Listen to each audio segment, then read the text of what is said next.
Hi, and welcome to the virtual review. I'm Grant, I'm Adam. and this week we're going to talk about Brick Collision. Do you want to tell us all about it, please, Adam? Sure thing, Grant. So, Brick Collision, it's a breakout clone or an Arkanoid clone. Arkanoid. Arkanoid, yeah, it's an old Commodore 64 game that was could have originated in the arcades. It was on all sorts of platforms anyway. So Yeah, right. I think that's where a lot of that name. Okay, that's where a lot of the power-ups come from. Whereas Breakout was, the original Atari game with just the blocks and yeah. So yeah, this is a 2D gameplay game, but in VR, which I'm enjoying some of these 2D games in VR. Actually, I think it works quite well. Yeah, it's on a two-dimensional plane, but the bricks and the ball and everything is three-dimensional. But it's like playing a pinball machine. Yeah, I guess. Yeah, it really is. Yeah. I'm an old fan of Breakout and, well, just those kind of Pong games in general. I found the game kind of chill, but like I said, it speaks to my nostalgia. But I gotta say straight up, that music loop is absolutely killer. It's like out by one little fraction. And such an easy thing to fix too. Like it would be just line that loop up and then yeah, and it's a short loop too, so you hear that stutter over and over again. And I don't want to Bad mouth games on this podcast or VRCast, however we title it. I don't mean to speak ill of, especially a free game. Well, there's a lot to like about it too. There's a lot of really nice things in this game, and visually it is simple, but it's super smooth. And there's some really nice, just subtle effects. Like I don't know if you noticed, but when the ball hits your paddle, you see the paddle just kind of bounce it's got up a little give, bit. Yeah. It looks and feels really nice, and I think the feeling of a VR game, for me anyway, when I'm playing it, I'm not looking for those AAA visuals like you might get with a PC with a super high-end graphics card.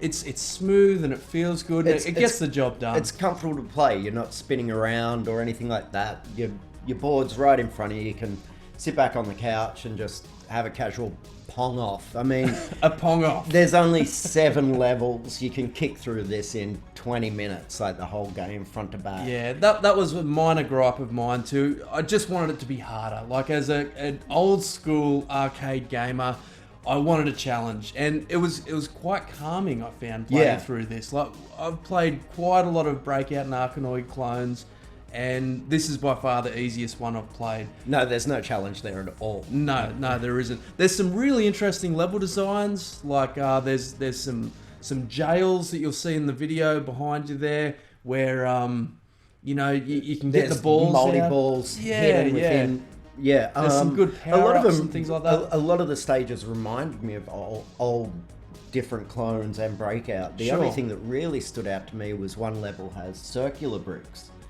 which was new to me. I think it's level 2. And I don't ever remember. Why don't I remember that? Early in the game. Well, that does weird things with the angle of the ball too. So that is an interesting mechanic because you're so used to, with a Breakout clone, the ball comes down an equal angle of the block that it hits. But with a circular brick that you're hitting, depending on where on that arc that you're hitting, does throw it off differently. Yeah, absolutely. So that's and you've got all your power-ups. You got like a fireball, you got multi-ball, you got slow, speed up, slow down. Also, the width of your paddle as well changes. So they're all power-ups that I remember from the older games as well. Yeah, they are. Yeah, I found myself cursing a little bit when I accidentally picked up a slowdown because it was already a little bit easy, and I was making it easier on myself again. Yeah, now the game's just becoming time-consuming. Yeah. But with some minor tweaks, it really could be a really solid clone. Like I'd sit there and play another 50 levels of it easy. Like, me too. And it wouldn't even have to get more challenging, just bigger levels for me just to sway back and forward with. Like you said, it's very calming to play. Yeah, it really is. Yeah, it's a nice game. So the other thing is your level menu is a bit clunky.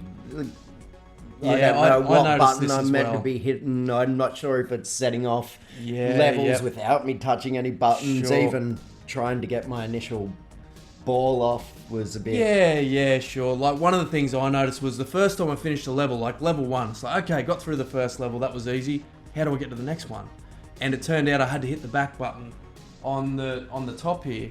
Same deal with the single hand control. Yeah. I had to hit the back button. That just comes down to some polish, but like, it's probably, like, it is a free experience, so it could potentially be this developer's first VR game as well. And, well, they've done a wonderful job because it looks good and it's smooth and playable. There's, apart from your menu screen and that sound loop, which is a little frustrating, and the sound mix, that music's just cranking. It is. It can't hear the sound effects very clearly. That's right. There's so much room for improvement, but there's a really good solid foundation there that could be built from. Absolutely. I stole it. How awesome. Incredible. I think I need to wrap my head around or chill out a bit in regards to these are games made for a mobile phone. There is a limit to size and scope of these games and applications that we're talking about.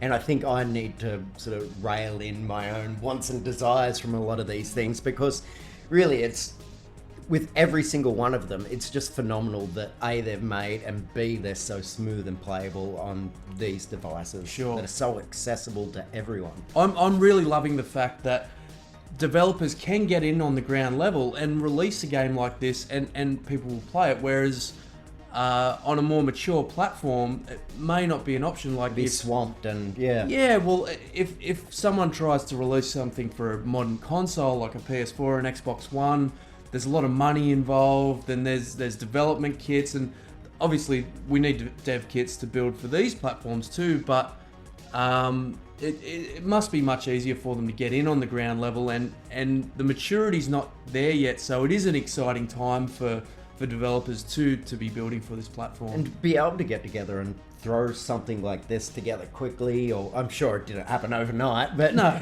Throw something together and get it out there. I'm sure it wasn't a team of 1,000 people either, like with your Call of Duty 1000. I'm sure. Well, I think that should wrap us up for this episode. Yep. Brick Collision, it's pretty simple. Nice. I enjoyed it. Yeah.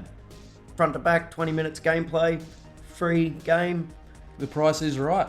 And you've seen it over your shoulder because you're in your VR headset watching a VRCast.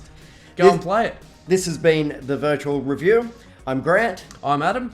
And we will see you for our next episode, where we will be discussing... Spit it out. Diamond. No. We will be playing... Endless Space. Endless Space. Which is a free runner, you were calling it. It's a modification on the endless runner genre. Endless running. Yeah, it's a Spit it out, man. What is it? It's an endless flight game, which is, I guess, a modification on the old tried and true endless runner genre. Look, I'm pretty sure it's free, so go grab a copy, throw it in your headset, have a look, and we'll be talking about it in the next episode. Thanks. See you then. This episode of the Virtual Review was brought to you by Sense Immerse. Immerse your senses in a new reality.